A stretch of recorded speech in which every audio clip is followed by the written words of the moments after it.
Hey, Shalom, Lord of Christ, so-called Negroes, Latinos, and Native Americans. This is Precinct Officer 500 or Rock out of the ISUPK under Commander General Yohana.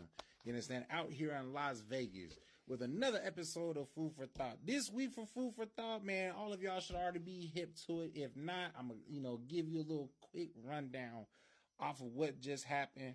You understand? And of course, with the response of what President Biden had also responded to with as well. You understand? So earlier today,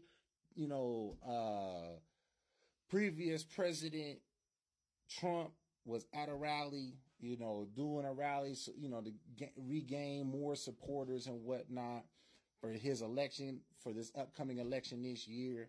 You understand? And, hey, man, Esau got shot at. You know what I'm saying? He got popped in the ear. It was a tragic event because somebody else had actually gotten killed. You know what I'm saying? And then some other people had also gotten injured. You know what I mean?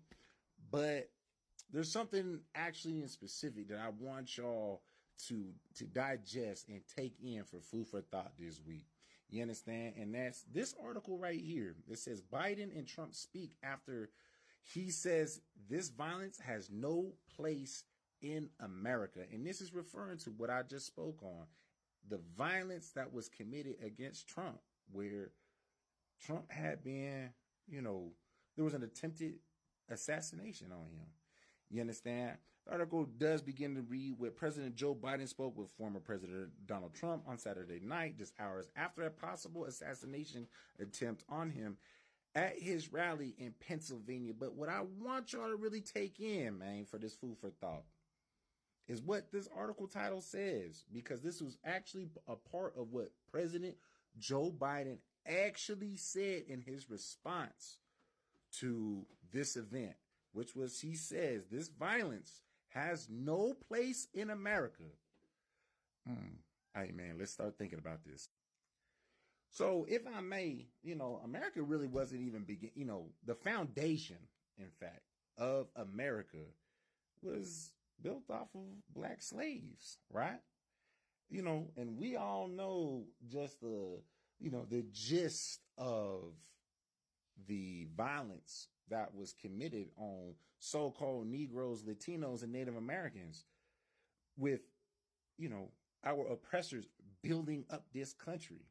You understand? And in fact, a quick Google search shows you the type of violence that the foundation of this country was built on, right? Which reads that those who resisted by refusing food and water were beaten and force fed. Now, this is just the slaves that were resisting food and water were beaten just because they resisted food and water.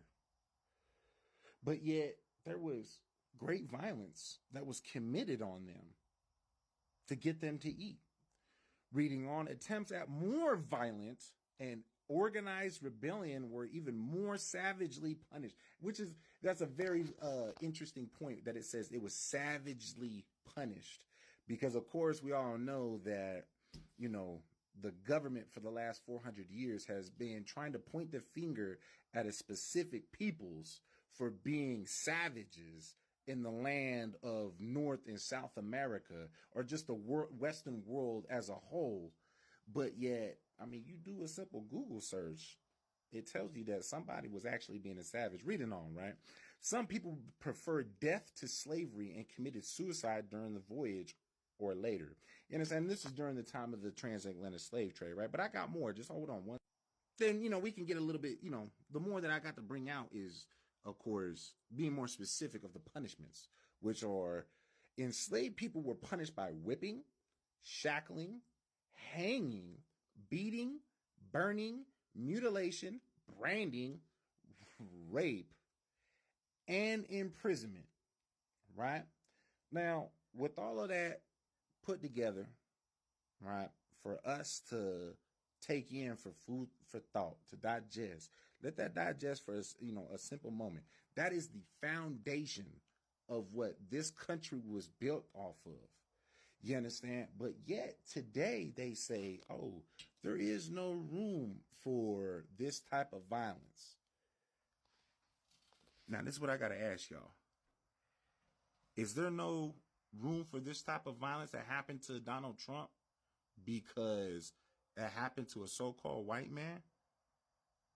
Is that why there's no room for that type of violence here in America?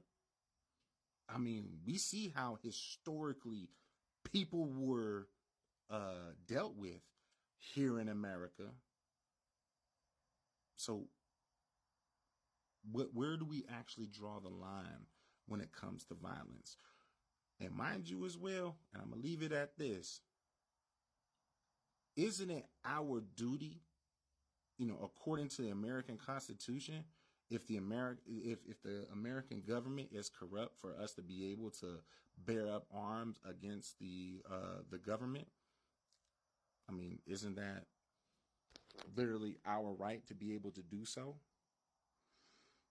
So, I mean, hey, again, this is another episode of Food for Thought.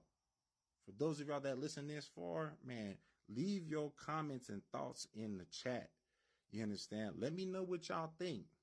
All right? With that, shalom.